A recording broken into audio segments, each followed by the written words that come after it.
I'm Mark Boris, and this is Straight Talk. If we don't get 1 million views in the first 7 days, it'll be free. We dropped it and it hit 1 million views in 6 hours or something. Sam McIntosh, welcome to Straight Talk, mate. Like, they're actually unreal ideas. How do you think of this shit? Like all those things, you don't think they're going to work. You work through it, you work out how to do it, and then when it comes together, the feeling is extraordinary. The gold standard of storytelling is tell me something I don't know, and it's sort of like show me something I haven't seen. Yeah. That's what we're trying to do. My dad didn't want me to work in magazines. He knew what I was making. He's just like, you got to get out of this thing. But I just loved making the magazines. I love putting together stories. Who's the craziest out of all of them? Out of all the surfers? That you've dealt with? Oh my God. Sam McIntosh, welcome to Straight Talk, mate. Morning. Nice to meet you, Mark. Thanks for coming down from Byron. Byron, you Yeah. came down? You're living in Byron now? Yeah, I haven't been there long, but I was in Sydney for a long time, and then in LA for a couple of years, and now we've got an office in Byron, and we've got an office in California as well. So you grew up though in Ngari, or is it Ngari? Yeah, Yamba. Yamba, yeah. Your dad owns a pub there. Yeah. Which one is it? Is it in Yamba? Is the pub in Yamba? The Pacific Hotel, the one up on the hill. The Yeah, old school one. Yeah. He Yeah. still owns it. Yeah. Okay, cool. So Mum and Dad's still there. So do you know Robbo, Craig Robinson? Yeah, Robbo. really well. Yeah, good mate of mine, Robbo. Lovely guy. Is he still living? He's at Yamba, isn't he? No, He's he's in in Ngari. Ngari. Yeah, so he spends the weeks on the Gold Coast because his kids go to school up there, and then comes down on the weekends. Yeah, his kids go to the same school as Ginge. That's why Ginge sent his boy Ted there. Right. Because he's close to Robbo, and but Robbo is one of the older boys, is like killing it at school. I think it might be his last year or something. Like, he's really bright. Super smart kids, yeah. Yeah. Great mate. I haven't seen Robbo for ages. Great mate of mine. So I don't know if you see him. Well, righto. yeah. So grew up, obviously, well, I shouldn't say obviously, but grew up as a board rider. Yes. In what period we're talking about now? I don't know. Older, when you're 40s, are you? Yeah, so grew up, well, yeah, just before we get into it though, I went through your analytics to look at what does well for you. And you got these colorful characters that connect really well. And then anything you do on surfing tanks. So I'm super interested to see what. Have you seen that? I was talking to the boys about it. I was like, really? You guys want to do anything on surfing? Maybe our audience is not that interested. Yeah. But if you throw in a few names like Mick Fanning and stuff like that, something might change. Okay. So I'm going to try to turn it around. Okay. Yeah. Okay. Let's see how we go. Well, you're going to turn this whole thing around because I spoke to perfect. Ginge one. Ginge said, this dude's smart. And by the way, I've seen some of the stunts you've done. So I'm really relying on you to turn the stats around. Okay. There's a lot of no pressure, but let's do it. Okay. So just tell me, when you grow up, like what period? So I grew up in the 90s in Yamba and Ngari. So we actually used to live inland. We used to live sort of 45 minutes to an hour from the beach. So grew up in a town called Casino. My dad was a Shire clerk at the council, and he always wanted to buy a pub. And I was surf obsessed at that point, and he looked at a bunch of pubs. We went up to northern Queensland we nearly bought one in Ayr, which is, I don't know, a day from the beach if you're driving south down to Noosa or whatever. Yeah, because there's no beach across because of the reefs. Yeah. And then we did a trip to Cape York a couple of years ago, my dad, my son and I, and we called into the pub. And he's like, your mother walked into this pub. She walked back out, laid in the back seat with a migraine, and she didn't get out of the car. So thankfully we didn't buy that one. And then all he wanted to do, his dream pub was the Pacific Hotel in Yamba. And then a couple of guys from Byron, they all went in together and they bought it. And so we moved from inland down to Yamba, which was just life-changing. Yeah, a bit different than it is to what it is now. It's still a smallish town, but back then it was quite remote, relatively speaking. It was really a surfing town. And like a little resort town, so it gets busy in the holidays. And a fishing town, yeah. Still very small. Yeah. And then what does that do for a kid growing up in an environment? So how do you come out of a place like that? Because now you got an office in LA. So like, how does? I mean, what did it do in a formative sense for someone like you?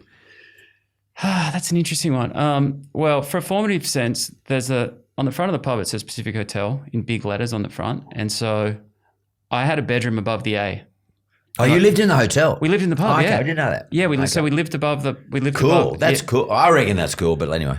It was really fun growing up in the pub. Yeah. And then my dad had me go to work in it pretty early. So I was balancing the tills and learning about how to run the business. So that was really helpful. And then he was just always pushing me that we had to go to university, get out of a small town. So the moment you turn 18, you get out of there. So did that, moved to Sydney, moved under Jeff and Penny Carr's house at Tamarama. Okay, cool. And it was, But how's Jeff, how's Curry related? What's his friendship with your dad? How'd they come about? they went to school together in Grafton. Oh, really? I didn't know Jeff was from Grafton. Okay. Yeah. So he's a country boy. Yeah. Okay. Yeah. By the way, those people who don't know, Jeff Carr played for St George and a long-time administrator in the New South Wales Rugby League. And I know Jeff through the State of Origin, where I sponsored for, I don't know, 10 years or something. And of course, I knew Penny, his late wife, Penny, quite well. Yeah, lovely people. So your dad sent you down to deliver the Jeff at Tama. Yeah, well, Jeff offered, and then they had this sort of like little granny flat under their house in Tamarama. So I got to move to. What period is that? That's like, must be late 90s. Yeah. Yeah. Well, that's when I was sponsoring New South Wales. Jeff used to walk all the time from, I don't know if he still does, but he was always, every time I ever seen him, he's walking from along the coast there, along to Bondi. Yeah. And back. Yeah. And he's like, when I was living there, Scotty's big birthday present for him, because he's plays football, big legs. Yeah. His son bought him Vaseline so he wouldn't get a rash between his thighs. The old Vaso days. Yeah. It was such a good, it was the perfect way to come to Sydney. It was like a wonderland for me. I just was like, wow, look at this place. What did you do at uni? What did you study? I studied a few different things. Then I studied business, and then I didn't get through that degree and got a job at the surf magazine called Waves. So that was out of Chinatown. In Chinatown? Yeah, that's where the office was. So what the fuck? It was the big British publisher called EMAP, and they had FHM and Smash Hits and Tracks, Waves, and a whole bunch of magazines and bunch of sort of teenagers and 20-year-olds running them. It was really, really fun. Did you go there as a journalist or admin, or what were you doing? I just went in as a deputy editor. I didn't study writing or anything. I'm not a great writer. But from there, I kind of learnt what I wanted to do in life, and I loved it. I just loved making the magazines. I loved putting together stories, and it was Waves was always the little brother to Tracks. Tracks was the sort of the cash cow, and Waves was like, you stay in the corner, you get anyone trying to get in the youth market. And so I worked with a guy called Vaughan Blakey, and we had a lot of success with the magazine, grew it a lot, and that's when I realized that I was sort of not that great of an employee and I had to go out on my own. You're not great at being an employee, and not great at being an employee. What would it? Where and how do you mean? Like, you don't like taking orders, or? I just was like, so I grew up learning how to read a balance sheet and a P&L because my dad taught me at the pub. And so we're these young guys, and to their credit, they were really transparent with the numbers. And I could see Tracks would make $1 million a year, and then our magazine, Waves, would make between 200 and 400, and we're having all the success. So we'd go, because I was on 25 grand a year or something. And I was like, I'd like to get a raise. The magazine's doing really well. They said the sales team's amazing at the moment. And they're getting amazing advertising. And then newsstand sales are really good. And like, the marketing, they're doing an incredible job. And I was like, okay, this is how this is going to work. So I kind of realized I needed to get out because my dad didn't want me to work in magazines. He knew what I was making. He's just like, you got to get out of this thing. Like, this is kind of like a really fun kind of dead end job for you. That's what he thought. And so I was really good friends with a surfer named Taj Burrow. Yep. And he was sort of the best surfer in the world at that point. And growing up, there was no really good instructional how to surf books. And so that's true. Yeah. And so I was like, okay, we're going to make a really good contemporary how to surf book. So I pitched him the idea, and he said, okay, I'm in. We went, let's do 50-50 on it. And so I started writing at nights and on the weekends, and working away on it. And I was getting close to the end. And then the publishers found out that I had this book, and like, they pulled me aside and said, hey, everything you do, we own. And I was like, well, no, I'm doing it on the weekends. He goes, no, if you're doing a surf book, we own that. Publisher being the people you're working for. Yeah. And I was like, well, you don't. And A, you don't, B, you're not having it. And so we both sort of saved face. I got the sack, but I got a job in marketing. So I got a job in marketing. I went from the editorial floor, that was really fun, to the corporate floor. And I spent the next 6 months in there learning everything I could about publishing. So distributors, printers, made all of those contacts and finished this book. And I got really lucky. I found a really good printer in Singapore. I didn't have any money at the time. And my email came through from the EMAP email. Huh. And so I got 90-day terms. Wow. Because they thought EMAP was the one asking for it. Yeah. And I used these printers for 15 years after I'd started Stab. And every bill I'd get, it would be like Sam McIntosh, care of EMAP, Stab. But yeah, we always paid our bills. And so I made this book. I was like, how am I going to pay for it? And so I rode for the sunglass company. I sort of surfed okay. And I rode for the sunglass company, Arnett. Remember those? Yeah. And so I used to get $1,500 a year. And sponsorship? Yeah, it's a sponsorship. And you personally? Personally, yeah. And then this one day they accidentally put an extra zero and they paid me $15,000. So I had to pay for these 8,000 books. They were $2.87 a piece. And I was like, okay, I'm going to dump this on the print run. And I got 90 days to pay down the other stuff. And then I had to pay back and so I got this book out and I self-published it because I couldn't get a publisher because I didn't have any runs on the board. And one day my dad calls me, reads the Sun Herald and goes, you're in the bestsellers list. Oh, wow. Yeah. And so I was in the sporting section, the bestsellers list. And the book just flew in the US, flew in Australia. And it was life-changing. And then from there... What was the book called? It was called Taj Burrow's Book of Hot Surfing. Yeah, they put Taj Burrow's name on the top. Yeah. And he was a co-author of that? Yeah, so it was just a bunch of interviews and then all the basic stuff. You interviewing him? Yeah. Yeah, right. And just anecdotal stuff. And then I surfed okay, so I could write most of it. And then I'd done so many interviews with him, I kind of got his tone right. And so... You could nearly write his answers. Pretty much. And then I just kind of go, the technique stuff I'd write, and then I just get anecdotes from him about certain examples of where things took place. And yeah, and so... But that was quite a clever technique, is to use the Taj Burrows in the title, and given his status at the time, and even today he's still got status, but like his status at the time, and as you say, it would have been one of the first books ever. Like, there's books on everything in those days, but I don't remember ever seeing anything on surfing. One that went in a really contemporary way. And at the start, he was like, I don't want to go out and like stand up in the white water on a soft top. I'm just trust me. And so it was really broad, but then went really, really pointed at the end. And so it was like you kind of had to go through the sections. And so unless you kind of got through the section, you couldn't go to the next color. And then a whole generation of pro surfers, we later learned, wouldn't go to the next page until they made each trick as they went. Which is pretty cool. Like younger pro surfers. Younger generation. Like so you're really trying to appeal to, it's a good Christmas present for parents to give their kids too, especially like, those little kids riding little softboards. Like, I'll get you the board, I'll get you the book. And especially up in coastal towns or even in Bondi and places like because the kids are, I don't know if they still do, but they're all riding those, little 6 foot soft boards, because you could sort of ride on the edge of the flags. Yeah. Like it was more access. More, and sort of like appeared much more safe.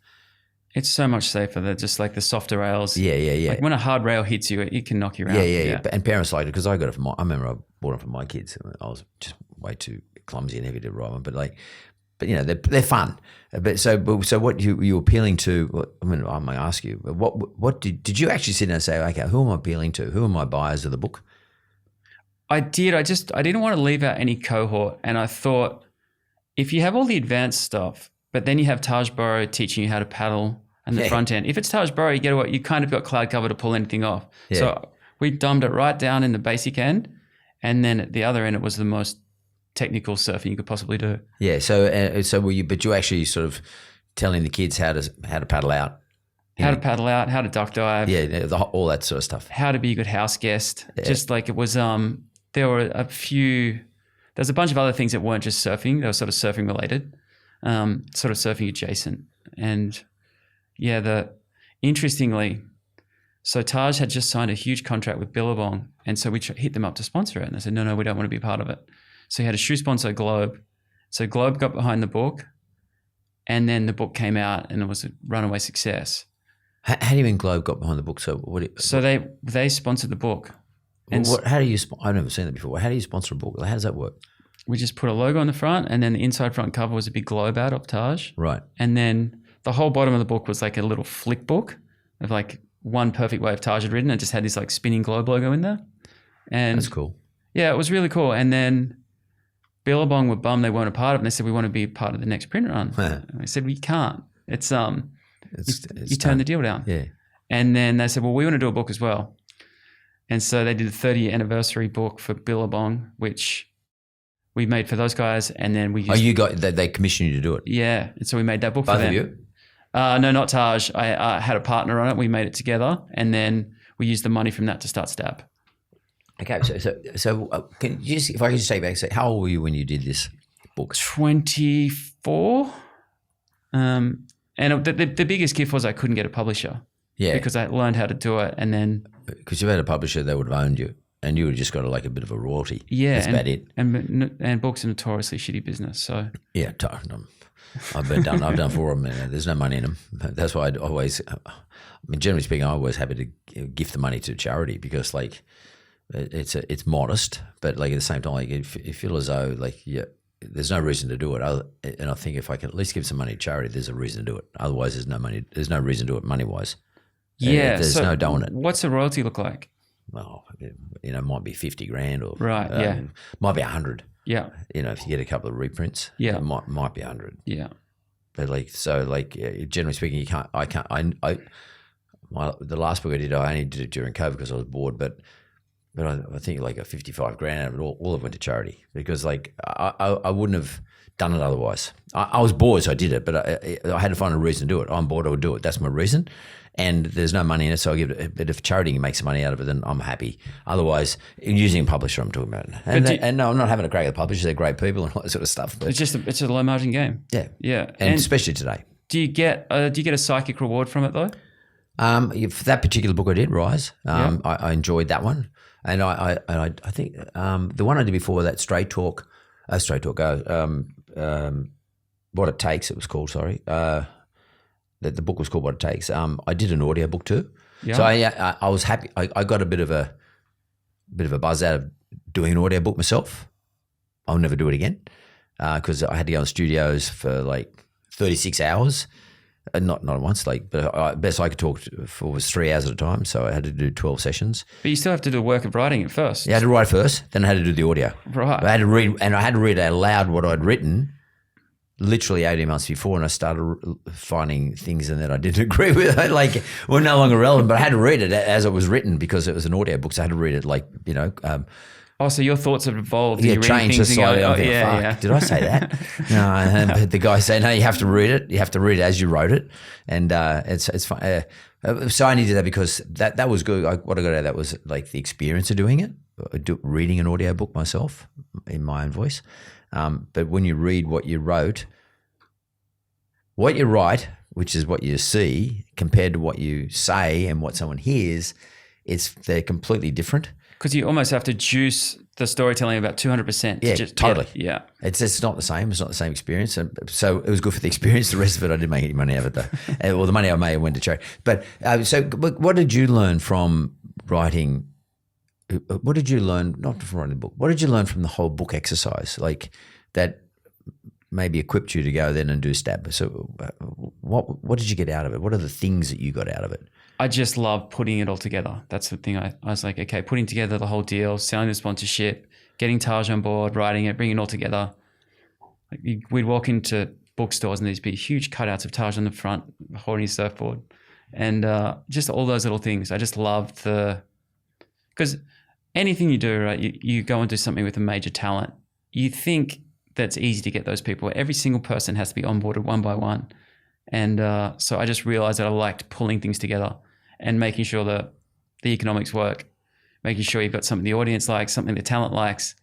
I just love that part of it. So, I guess for the purpose of this show, like economics is probably not where I want to go because. Okay. But I personally love economics.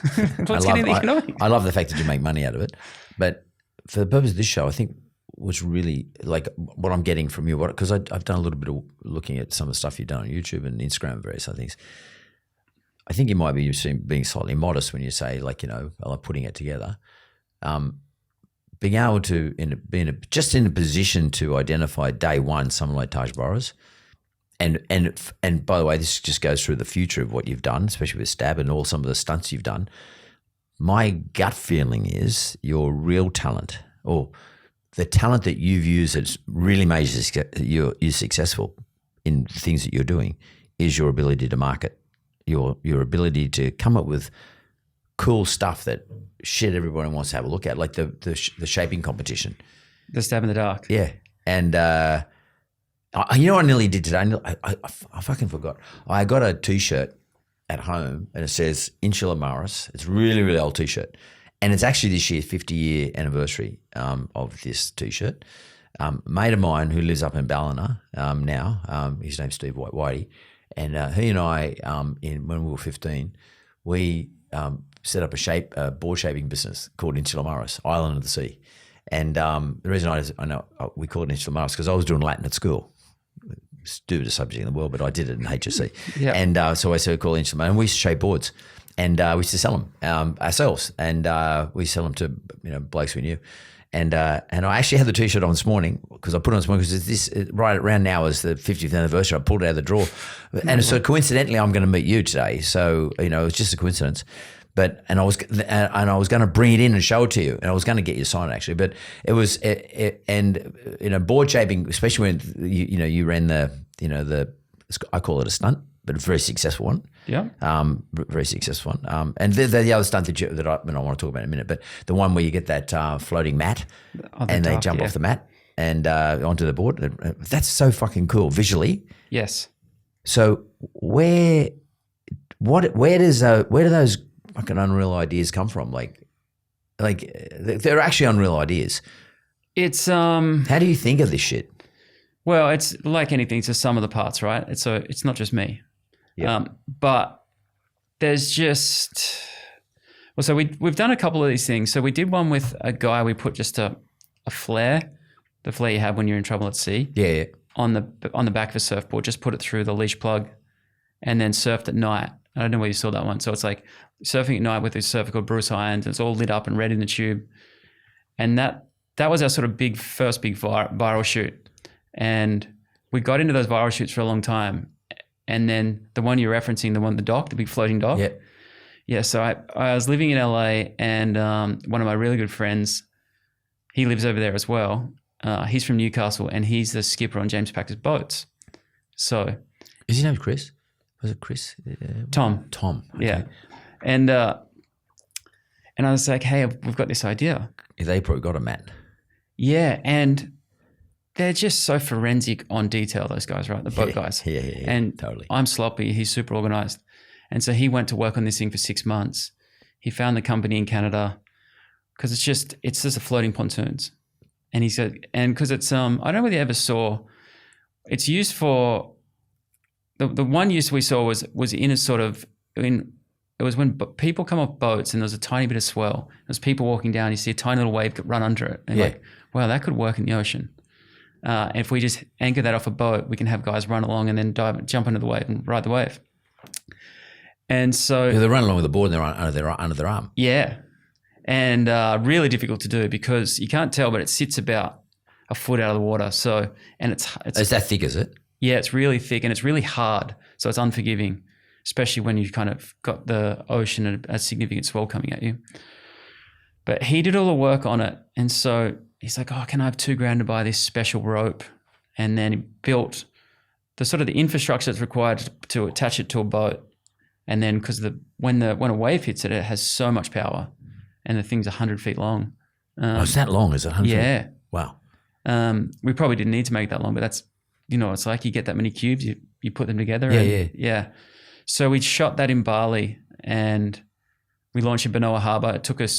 We got there at 4 a.m. It took us 4.5 hours to go down the coast to get to where we needed to go. And then we got there, the surfers we went there with, there were waves down the beach, and we were just out the back and they were just ignoring us. And was really frustrating for a time. And then like all those things, you don't think they're going to work. And it's just the kind of trials and tribulations. You work through it, you work out how to do it. And then when it comes together, the feeling is extraordinary. So but it's, again, you're being pretty modest. Like, it's, as you said, it's the sum of the parts. But the idea, like the very, very concept and the fact that you thought you might be able to put it together. I mean, do you remember where you were sitting or what you were doing when you come up with the idea? Just let's talk about the floating mat, the mat that floats on top. Where were you? It's just... And why did you do it? Like, what was the purpose? We kind of went into this stunt space because it was, it kind of became a part of our DNA, and we really tried to do these things that hadn't been done before. But did someone like Richard Branson inspire? Like, that's Branson's big thing. Stunts, Virgin. Yeah. He built Virgin's brand by doing stunts. Yeah. And crazy shit. Like, driving a tank down the middle of wherever. Yeah. Like really crazy shit. Yeah. Stuff that most of us wouldn't think, I just wouldn't think about. Like, did you get inspired by someone like him? There used to be this website called Jown. It was like it was like 4 J's and OUND, Jown. And we used to scroll that thing and used to have just weird images and we try to get inspiration from this thing. So the flare shoot one was just from a Kanye West film clip of a little kid running along with a flare. It's like we could put that on a surfboard. But did you see that on Jown? That one wasn't on Jown, no. So you're sitting and you see the Kanye West video. How do you translate that from looking at it and go, oh fuck, I could do that, putting it on the back of a surfboard? That's everything we do is sort of bringing it from outside surfing into surfing. Right. So like the surfboard one you talk about, the Stab in the Dark, it's kind of the master chef of surfboards. Yeah. It's no different. It's, I don't know, Australian Idol of surfboards. Yeah, really. yeah. It's sort of like there's always an appropriation to bringing to surfing. So that's how we kind of tackled it. So the dock one, someone said we should do that and get stand-up paddle boards and see if you can run and jump. And we're like, then we'd seen that clip of that one floating with the tourists running down it, falling over. And we're like, okay, let's join those two ideas together. And then a lot of ideas we do aren't that great. Like we went to, what we thought would be really cool, we went to Indonesia and we thought, what if we put 1,000 ping pong balls and someone's standing in a tube and there's just ping pong balls all around the tube. So you're surfing in the tube? Surfing in the tube. Inside. And there's just all ping pong balls around it, like an art installation. How the fuck are you going to do that? We tried. It was a failure. And then we spent an entire day cleaning up the ping pong balls after it didn't work. Because the stuff I love about it is like the ones that work anyway, is one, coming up with the idea, and I guess what you're saying is that like you sort of sit around and you sort of collab with your mates, like you're all smoking a bong or what's going on? Like, I mean, where does this shit come from? Is it night time or what? That friend doesn't drink anymore, actually. Yeah, we were just talking about just young blokes fucking doing shit. And I was just talking to a friend. I was like, do you think this is possible, this floating dock one? And everything we do, we try to find a sponsor to fund it. So the dock one, I have another business partner also named Tom. And we really wanted to pitch it to a brand called Volcom. I pitched it twice and they didn't get it. And I said, Tom, we've got to do this idea. It's going to be really, really big. And he's like, just read the room. They're not interested. I said, give me one last shot at it. And he's like, just don't. And so we go to this meeting and I said, I think the deal was 60 or 90 US. I don't know what the number was, or one of those numbers. And I said to them, if we don't get 1 million views in the first 7 days to Volcom, it'll be free. You're not going to charge them. In other words, they can be the sponsor for nothing. Yep. And you won't have to pay. And they looked at me like, what do you mean? I was like, I'm so confident about this idea. I think this is the best idea I've ever had. So there's no downside for them. Yeah. And they went, you serious? I said, yeah, I think this is really big. And they're like, okay. It's a no-brainer. Yeah. And then we dropped it and it hit 1 million views in 6 hours or something. And it just caught on fire. And interestingly, did you ask him for double if you got 2 million? Because you got 2 million. No, I got 2 million in a day. So I mean, did they pay double or they still just gave you the 60 or 90? No, we just got whatever it was. We were just happy that it did well and it connected and they backed us. But interestingly, we got so much, the accolades we got from that were incredible. but you show up at Monday morning the next week to go to work, and your business is still, it doesn't help your business at all. It's not like you have this cash just coming through the door. And that was the last one of like, hey, no more of these big viral shoots. It's because it's not a business model. Yeah. It's really nice to get a spike like that, but then how long until you have the next one? And it's you can't build a business from it.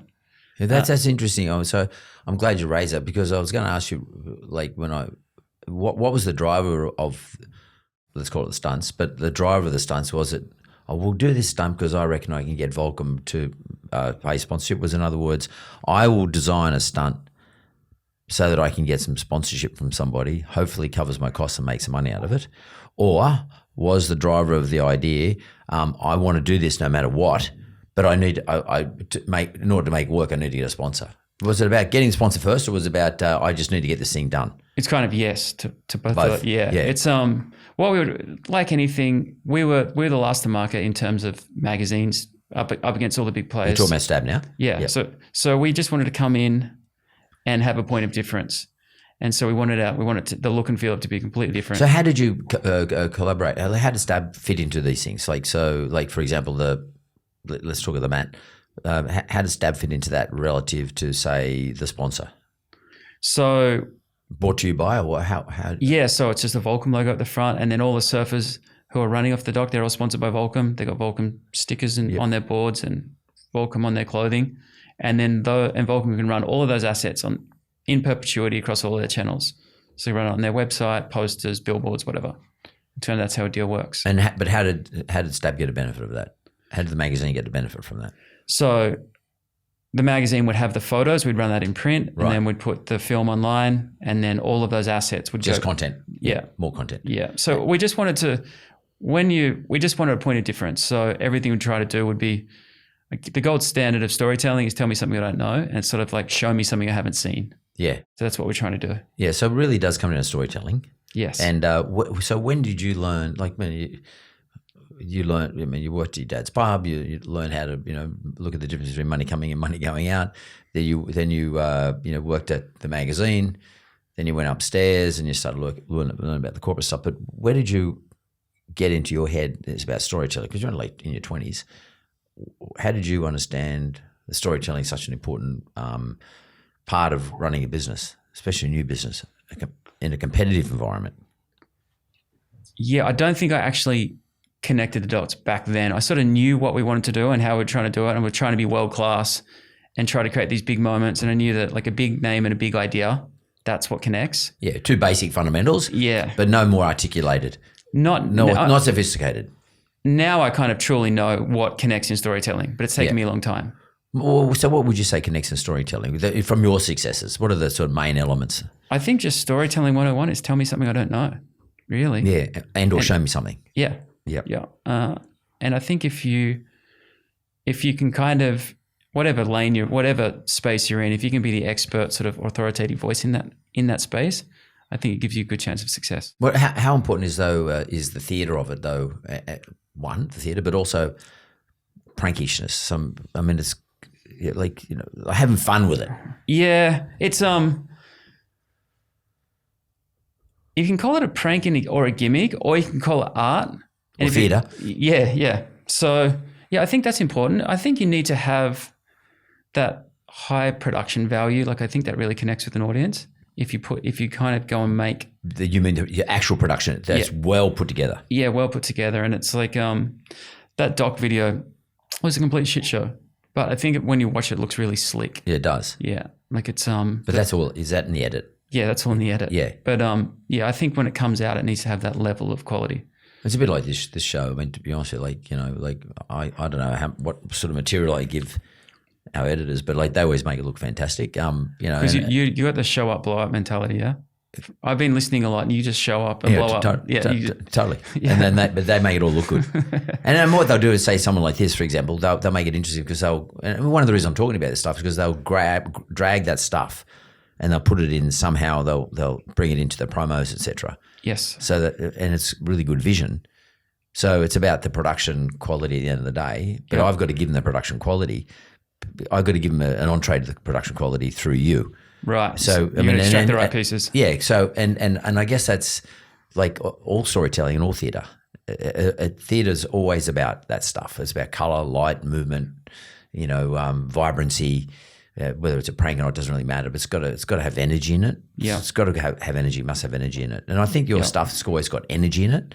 And I don't know whether you thought about that at the time. But mind you, when young people do stuff, a lot of times it's got fucking energy in it, just naturally, because they take risks. Yes. Yeah, it's there is something about getting into business early and taking risks and making all your mistakes early. Yeah. When you don't have mortgages of dogs, wives, less to lose. Yeah, it really doesn't matter. But because I think the audience, if you pull it off, they like to see that. They like to see the risk taking. Yes. They because it's generally speaking something that some wouldn't do themselves.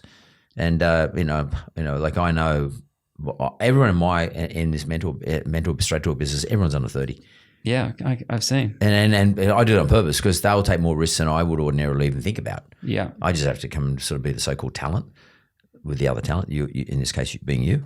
But the rest of it's them, young people. You don't have to worry about how it shows up on YouTube or how it shows up on TikTok. That's all done. Fuck. Yeah. I mean, just as long as my audience like. So now you're 40 something? 46. Okay. Are you different today to what you were when you? How different are you to when you were in your 20s? Are you more aligned to the economics of things than you were to just getting the thing out and done and produced? No, I still love the economic side of it. Is whatever. I love just having a really good product, and no matter what, I'll just always try to go for the best product. So what about risk then? I love risk. I love it. I love being up against a wall. It's my favorite place. Is that because you're best then? Yeah. Yeah. You need pressure. Yeah. To create something. Yeah.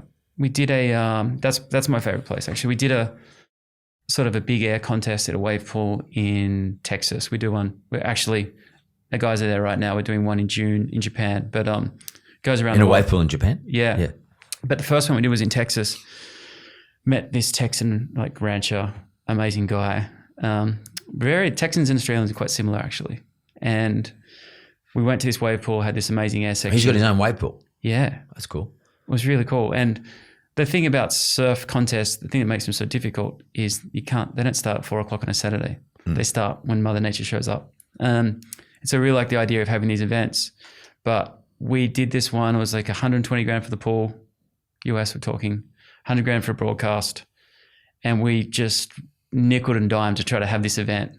The guy let us pay the day after the event, so let us get ticket sales and pay-per-view sales, and max out our credit cards, won 75 grand off a friend, and just they're the sort of things that have made Stab what it is. They're just these moments where shit, I hope this thing works, and then it turns out to be one of the big pillars of what we do now. And if I could just go back to Stab now. Yeah. I mean, I guess we're going back to a period when magazines were paper. Yeah. Was it similar to Tracks, which Tracks was sort of like a dirty old get fucking print on your finger type magazine? The only two magazines that I remember during that period, and I'm not Stabber so much. I'm talking about the 70s. Yeah. When I was buying Tracks magazine, there was a glossy surfing magazine called Surfing Australia or Australia Surfing or something like that. Surfing Life? Something like that. It was a glossy, but it was a bit too fucking expensive for me. Yeah. Tracks was a bit more affordable. The two magazines that were affordable for me were a magazine called Ribald, which is a dirty, filthy magazine for young teenagers and young guys just looking at chicks naked and stuff. Yeah. And the other one was Tracks. But it was sort of like gritty. It was gritty paper. Right. It was a big format. Tracks was? Yeah. Or Ribald as well? Both. Originally. Right. Big format. What format did you have when you put Stab out? Oh, we were just glossy. A4. Yeah. Perfect bound with the spine. Yeah. So it's bound with spine. Yeah. More higher end. Yeah. Yeah. And proper photographs, proper photography involved. Very expensive produced, Mark, and very expensive to advertise in. Yeah. Yeah. But it worked. Yeah, it worked. It was but for us, success came once we went digital because it opened up an international market as opposed to domestic market. Right. So, but in terms of selling your magazine, just through in those days it would have been through news agencies.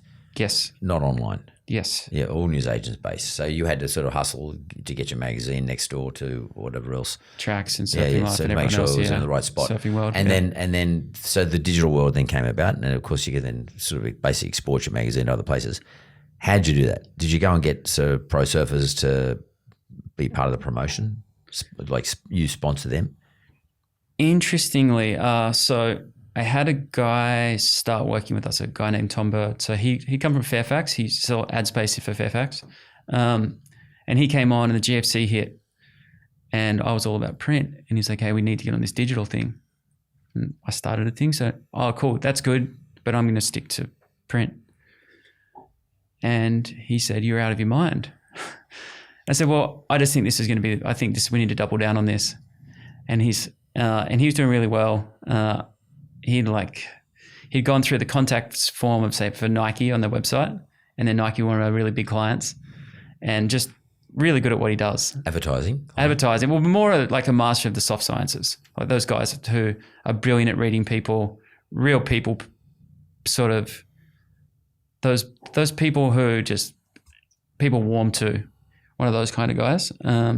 Always on the client side, not the stab side. Yeah. Which is really good to have because that's important. Yeah. And he said, well, I'm out.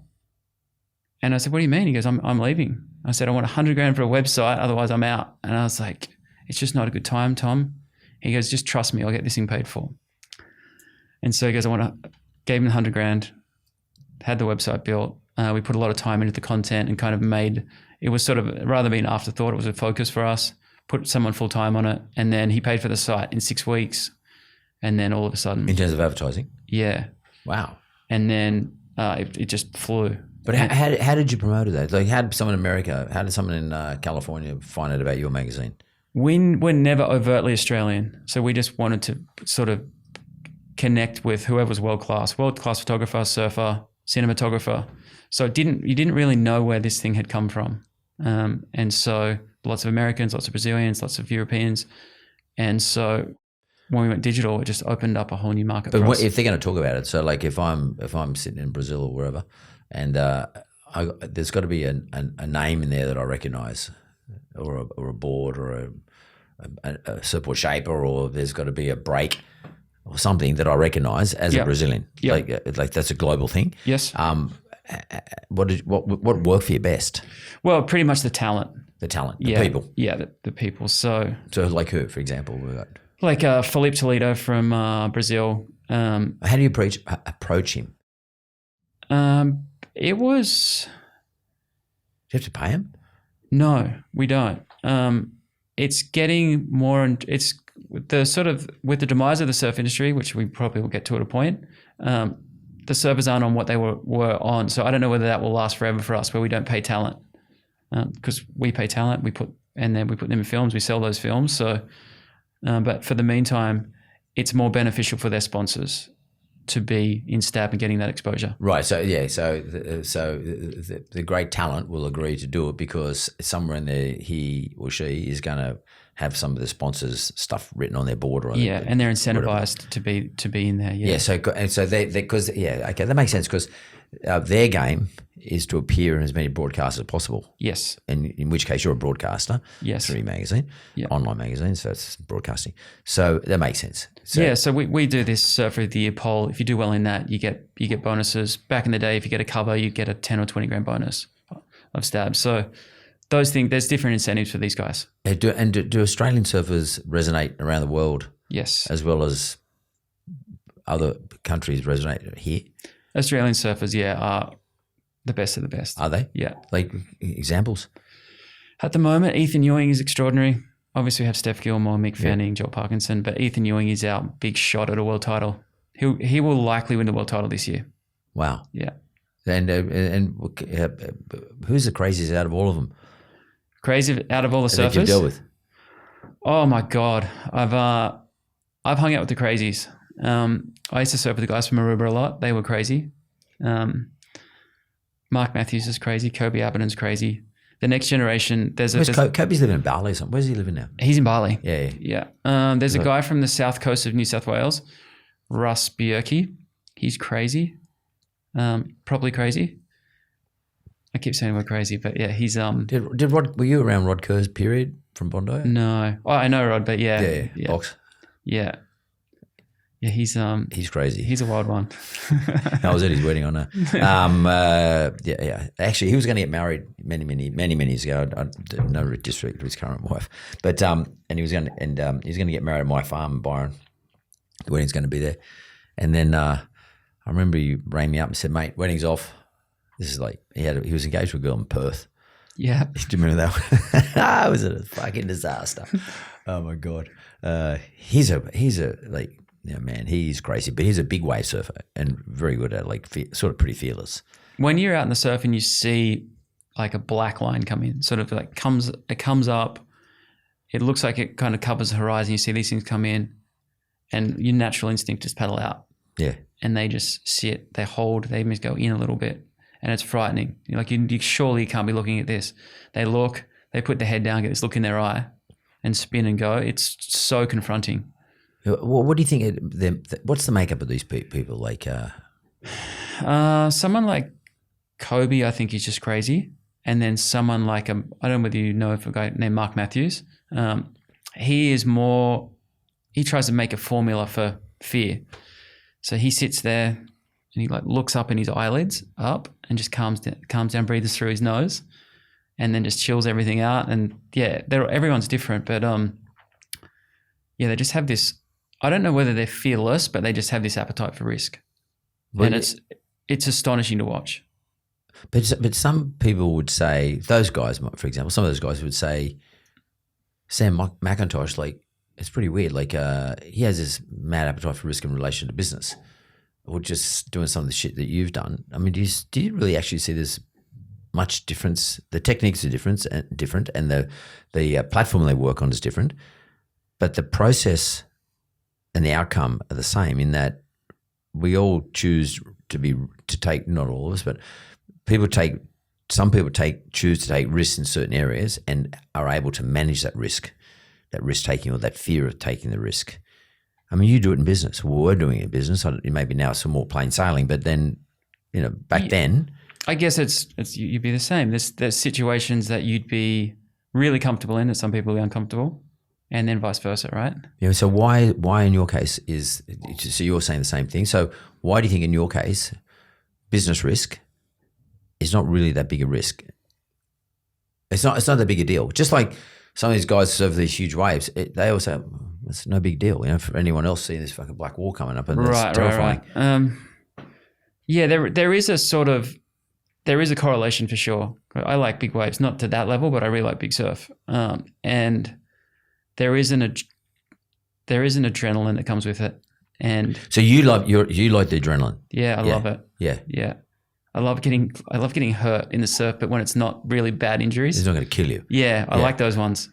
Yeah. That's like the feeling of going out, getting washed around, getting cut up and blood coming out of you. It feels, I don't know. That's when I feel most alive.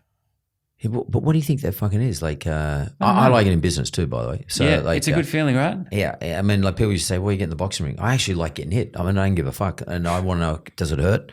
That doesn't hurt that much. And now I'm going to give you some back. Like, I enjoy it.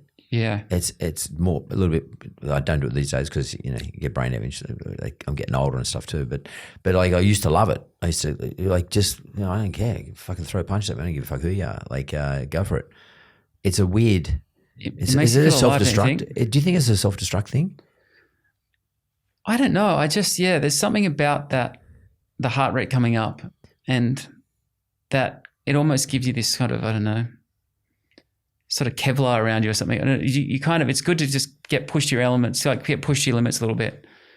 I don't know what it is. I can't articulate it, but I do like it. Because you see these people climbing at rock faces without any gear on them, like no ropes and shit. And like I think, what the fuck? Like, you off your head, like crazy. Like I can just imagine. I can imagine my grip, losing my grip. From fear. Yeah. Your strength sort of disappearing, and then you fucking fall. Yeah. That must be such a rush. And I think that's part of it. Like it's the rush. And there's not that many people who do this in their lives. Like, would you recommend? Do you reckon you could have survived, had a good life without having done these things? I don't think I'd be in business, no, without the risk. Absolutely not. It was, and like we've never had any outside money on Stab or any investment from anyone. So kind of haven't had to answer to anyone. So you can kind of make irrational bets, and that's what I like about it. And it's only on you. Then you can it's all about the execution. And then so yeah, I do love the irrational bets. So how long did you own Stab for before you sold it? So like you sold Stab and you bought it back, but like how long did you own Stab for? For 11 years, 10 or 11 years, yeah. And you were what? How old were you when you started? Like 20? 25, I think. Yeah, 25. So you and sold then in your I sold it at 35 or 36. Yeah, and who'd you sell it to? Sold it to Surf Stitch, the Right. online retailer. Yeah. Yeah, the retailer. Yeah. So they had this big plan to weave content and commerce together. Right. Yeah. Yeah, sort of like a convergence of the two. Yeah. Yeah, sort of use the magazine to promote their own brand as well, and hopefully the magazine makes money. So presumably it was profitable when they bought it. Yes. So they bought a profitable business, merged it into their business. You're going to use the profitable business to build an audience who's their audience or part of their audience who buys stuff from them. Yeah. And then advertise to that audience as well through the magazine. Yeah. That was a theory.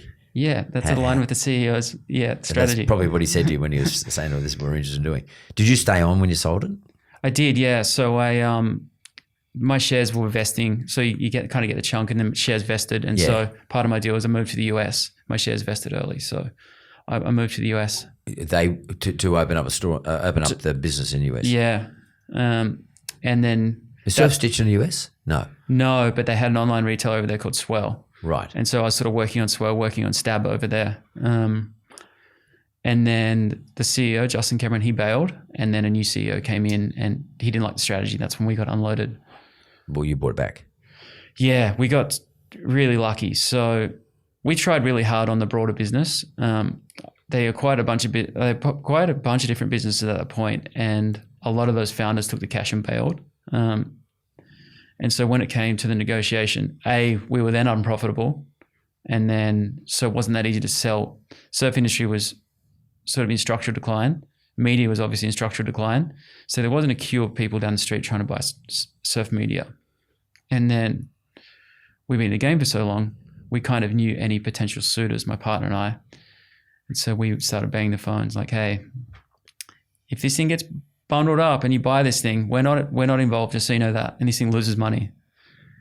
And so, which means they'd turn them away straight away. Yeah. So you sort of like condition the market a little bit. Maybe. Yeah. Yeah. No, I get it. Yeah. And so then it was we had the opportunity to buy it back. But Tom, my partner, was like, let's just get this thing done. Let's put an offer in. I'm just hold, just relax. We're gonna get this thing back. We're gonna get it back.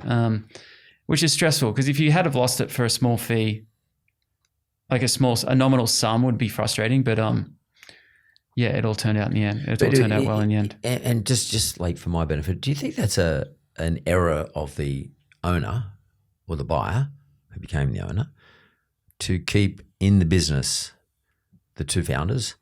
Because to some extent, whilst you've got paid, you were getting paid tranches. Yep. And you had effectively probably an earn out or something like that sitting at the end of it. Yep. At the purchase price. And as something the demise of something starts to change, the owner says, okay, we want to unload it. But the problem is you've got the original founders still there. Even though the original founders don't own the shares, but they still own the business. Yep. I mean, to a large extent, to the broader public. Yeah. The broader public thinks, oh shit, like these guys have been running it forever. They founded it. They've been running it. Yep. Now, if I buy it and they're not going to be there, what am I buying? Yes. That's an error from the buyer - owner's point of view. So you mean on the person buying it from Surf Stitch? Yeah. No, the person buying it from you, having you stay there as a founder, and then getting to a position where they wanted to resell it or sell it. If you're not going to go alongside it, but if having had you there the whole time, basically sort of kept you in that founder position, which means that if you're going to leave, a new buyer is going to say, well, hang on, these guys are going to leave. They could go and set it up to a new one around the corner. Exactly, yeah. So what it sort of it negatised the value big time. Yeah, it would have been very difficult to sell. Put you in control of it. Yeah, and we got really lucky. So we did that. So you conditioned the market, and then did you put a consortium together to buy it, or did you just buy it yourselves? It was $1 Australian. Nothing. Yeah. So Because they were losing money. So basically, it would just like stop the bleeding. yeah, just take it away from us. Yeah. Because you know what it's like. You go into a bigger business, you got to amortize their accounting, their rents and everything else. So all of a sudden you got this stress on the business. We weren't running it the way we wanted to run it. And so I was like, let's just cut the bleeding as soon as we can. So what happened? So just to explain to me, what happened in the surfing world? Contraction of digital media, or media generally speaking, for surfing. What happened? Where did this contraction come from? I don't think surf media was an anomaly at all. I think it's just in the broader media, it went, I guess, internet, social media, YouTube, all of those outside forces, those exogenous forces put all pressure on media. But are you saying that those other places like Instagram, for example, they took people away from buying the magazine? Because I'm getting my thrills by looking at something on Instagram for half a minute or whatever it is, reels or whatever the case may be, TikTok, etc. So therefore, I don't really need to buy the magazine anymore. Well, it's twofold. So you can get the audience through your phone, and then if you want your advertising to be efficient and measurable, you can't measure the efficiency of a magazine or a billboard, or you can, but it's very difficult.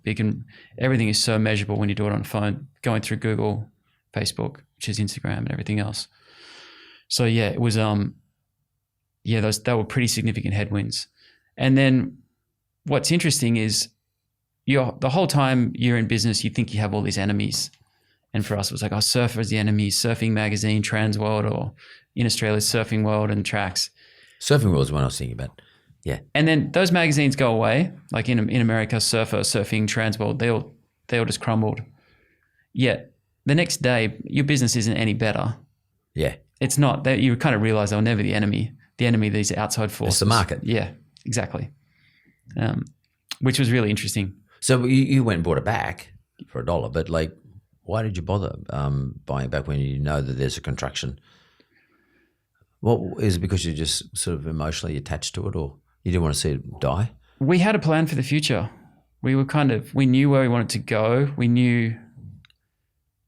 We hoped that we kind of had a business model that we thought could endure. And it's not like, because the challenge with all those other magazines are owned by big publishers, so they couldn't move quickly. Yeah. And it felt like they were in a tanker, we're in a Zodiac, and we were just zipping around, and we could move really quickly. And then we don't care about risk. So it was like, spend here, spend there, don't spend here. But like, we're not like, we have to make this much money this year. Yeah, but like you still have to get advertisers. Was the demise of Stab under the previous ownership before you brought it back? Was it about having too heavy an expense relative to the revenues? Because the revenues had contracted because there was too many other places that advertisers could advertise on? It's a really good question. So the reason it failed on the Surf Stitch, well, they were trying to build their own platform. So say you're from Hurley and we do $100,000 deal with you at Hurley, and you're trying to drive sales to your Hurley online store because everyone wants direct to consumer, better margin. Makes perfect sense, right? Now, we were under instruction that if Hurley spent $100,000, we had to push Hurley traffic back to Surf Stitch. And they're like, hang on a second. Hurley only the shits for that. Yeah. And so all of a sudden, our advertising diminished because like who would sign up for that deal? They worked that shit up pretty quick. Yeah. And so effectively being competed on. Yeah, exactly. And so we became unprofitable really quickly because of that. Yeah. So under the previous owners, you lost advertisers because the advertising model just didn't work. Yeah. But once you owned it, you don't have Surf Stitch. You're not trying to redirect traffic. You got to put it back into an even footing. And then I got the secret weapon, which is my partner, who's a complete magician. So I knew we were going to be fine. How do you mean? Oh, he's the guy I told you about with the soft science skills. Yeah. He's always on the client side. He builds a lot of trust. He will work with people. A marketing director will go from brand to brand to brand, and he'll work with them for 10, 15 years. And every place the new person goes, they call him up. We want to do a deal. And so I knew we had the best chance of success on this advertising model. That was until COVID hit. So how did it go up until COVID? Was it making money? Yeah. You reversed it? Yeah. We grew 500% after I moved to the US. Grew what, audience or profits? Well, yeah, revenue. Yeah. Revenue. Wow. Yeah. By moving to the US, that was the biggest success we'd had. which was great. And then we kind of became a major player. That was sort of, we went from being a little outside in Australia to an international voice. So would that be like one of the biggest magazines today? Surfing online, surfing magazines today? Yeah, the tallest midget. Yeah. It's a small business, but yeah. Yeah, but still, we would be, yeah. But significant. Yeah. Yeah, and significant in term. And what happened? By the way, you mentioned COVID. What happened? COVID. So COVID, we just like everyone else, no one knew what the future was going to hold. Yeah. And then we got the calls, we're out. And then that's when we went to a subscription model. Yeah. In the December 2020. So monthly fee or an annual fee, and that was the... Because you no longer could rely upon advertisers. Yeah, we weren't sure. We always wanted to do it, and it was just like the push that we needed. And so that was absolutely revolutionary for our business. What do you charge? Like, what's a monthly subscription? Is there different levels? It's monthly, I think, is talking US dollars, sorry. Maybe 10 or 12 US a month. And then 70 or 80 annually.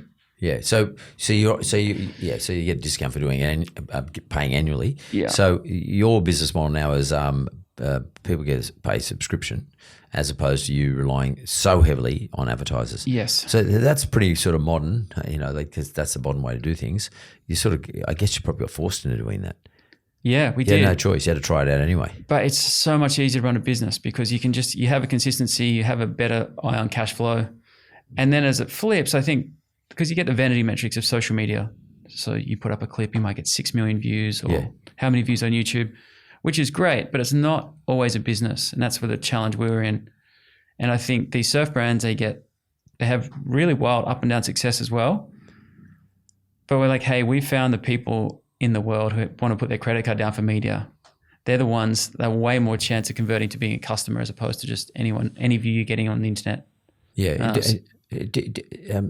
How do you work out the price? How do you work out how much will someone pay? What's the right subscription price? I mean, did you say, well, Netflix is $20 a month, so it's got to be less than Netflix? I mean, how did you work that out? We had a guy who was running the premium, and he just came up with it. We kind of like, it sounds good enough to us. Yeah, kind of ballpark, like it was in line in the US with sort of Disney. What is it over there? What do we got here? We've got Binge. They're different, but Disney, Netflix. It was sort of it sits alongside those, but it's really interesting. You go and see what Netflix spend on content a year, which is like $8 billion or whatever, and we're the same price, and we spend say $4 US on our content. So it's just it's interesting. And so given the state of the US at the moment, and I remember like it was heading towards a recession, but it looks like it's still going. It's come back. It's doing pretty well. Has there been any net effect on your subscriptions post-COVID, that inflation period, higher interest rates, both here and in the US or around the world generally? Have you seen any change in your subscription base? We haven't. We've been lucky. We're still growing. But when you opt out, when you churn out, you can sort of say the reason for leaving, and then the highest rated one is affordability. Yeah, right. Okay. Yeah, that's and it's not your affordability, it's your affordability in a whole affordability pack, like everything else, like cost of living generally. I think so. Yeah, general living. So I've got to cut some costs somewhere. Yeah. So do you see yourself then? Is Stab subscription? Do you see yourself more in the surfing world? Surfing, the people who subscribe. Would you consider yourself as a luxury or a necessity? I think we're a luxury. But can you build yourself into being a necessity? In other words, we're going to tell you shit that you need to know when it comes to, I don't know, do you put up, so on your website, do you have like surfing editions in, I don't know, somewhere in America where everybody likes to go and surf? Do you have like like the wind and the swell and, do you have updates? Do you do those sort of things? When you talk about those, like, so there's Surfline, right? Which is cameras all around, beaches are all around the world. Yeah. And surf forecasting. That is more of a utility. Yeah. Ours is sort of more on the entertainment side. Right. But you don't have that. You don't have the utility in there. No. Because I was going to ask you, how do you think you can make yourself a necessity as opposed to let's call it luxury or a discretionary spend? In other words, non-discretionary. I've got to fucking have it. Yeah. It's my drug. Yeah. Well, I guess the entertainment is the drug. Like how vital can you be to that audience?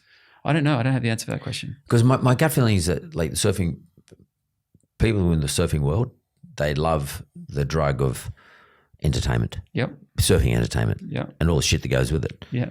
I mean, I can still remember sitting. I'm one of them, but because I'm I can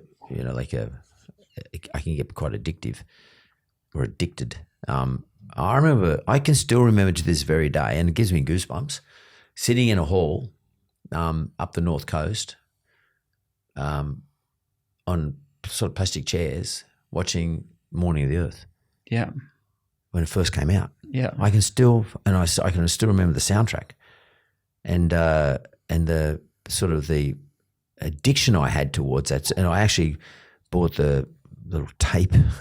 We had a tape deck, and we used to fucking play it. Literally, we had 3 tapes. We had that, and a couple of other tapes. You didn't have much. We didn't have money, so.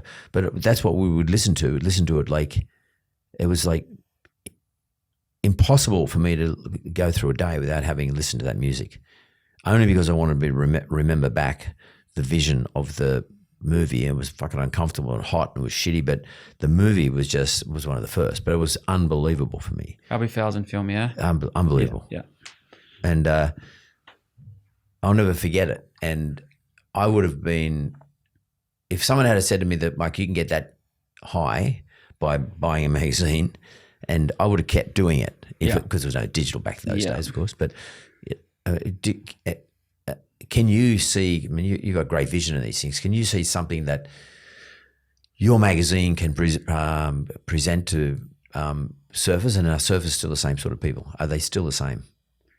I think so. Generally, I think the one advantage we have for being in a smaller kind of space. So if you look at, say, a GQ or an Esquire or a Rolling Stone, and they get their cover star that comes in, so they get an Ed Sheeran or Bad Bunny or Taylor Swift. They come in, they do the shoot, they do the interview, they have the lead profile. Really, for those businesses to move to paywall like the way we have, they kind of need to make expert documentaries and really authoritative, just the inside lane, and they're just really where they have their domain expertise. The challenge they have is those celebrities are such big names in their own right. They're never going to do a documentary with Esquire or GQ. They're going to go and do their own deal with HBO or Disney or Netflix or one of the big streamers. For us, Dane Reynolds is an amazing Paul, Twiggy Baker, Italo Ferreira. They're huge in our world, but they're not huge. They're not big enough for the streaming world. Mick Fanning could probably go across to the streamers. Bethany Hamilton, maybe. Kelly, maybe. But if we can keep working with these superstars, that's about as vital as we can get. And to create those moments where you have to sign up for like what you're talking about. I don't know whether we can create that same chemistry as Morning of the Earth. I hope we can. But I think us surfing being so small is actually of benefit to us. The talent's so small in terms of it's not Taylor Swift. It's not Taylor Swift. So if say we're in soccer and we're doing something like Messi and those great players, they go and do their own deals. Yeah. But surfing, it's really big and broad, but it's not too big. So we still have access to our superstars. And I think that's the way that we can get those people, make ourselves more vital. But yeah, I would prefer I almost feel like I'd prefer to own our business than one of those other ones, because it's like, where do you go from there? How do you go to subscription model and be like sort of words and photos? I know, and that's sort of a hubristic thing to say, but I just wouldn't know how to chart that a path forward for those businesses. And what's the future? I'm getting wound up here, but what's the future of surfing? What is the future of surfing? Just in globally, I mean, has it reached its zenith, like its highest point? Because there's all the competitions. It's sort of like a bit like it's a little bit like cricket. Like, there's so many fucking competitions on. I just can't keep up. Yeah. And in fact, and what happens is I stop following cricket as a result of it. Right. During the summer period, like there's so many things going on. Yeah. There's just too much, and it gets diluted. Yes. Is surfing in a similar spot?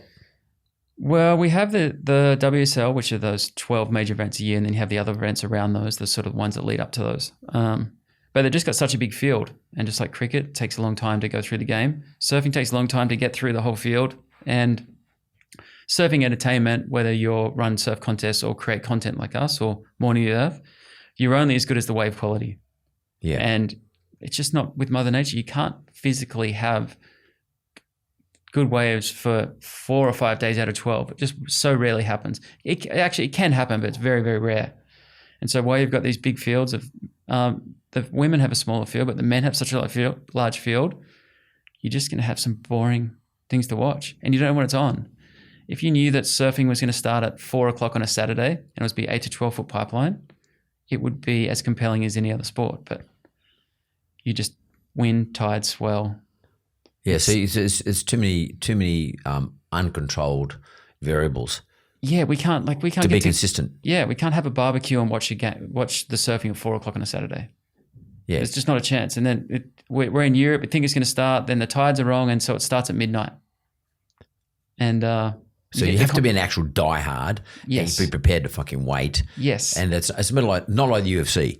So the UFC is going to be on Saturday afternoon at 1 o'clock, and you know it's going to be Volkanovski versus blah, and and you know what you're in for. Exactly. It's much more controlled. So that's why, yeah. So it's not going to be the same. It's definitely not the same product. No, and you really have no idea what you're going to get. Yeah. And when it all comes together, it's incredible. It might be as exciting as those matches. Yeah. But the 99% of the time, it's not. Yeah, because it doesn't all come together. Yes. And it sort of can be, I don't want to say become sort of boring. Well, not boring, but underwhelming. Yeah, it's just sort of background noise. Yeah. And so where to from here? What's next? We're going to do more of our events in wave pools. Wave pools. Much more predictable. Yeah, they're more predictable. You start at 4 o'clock on a Saturday. Yeah.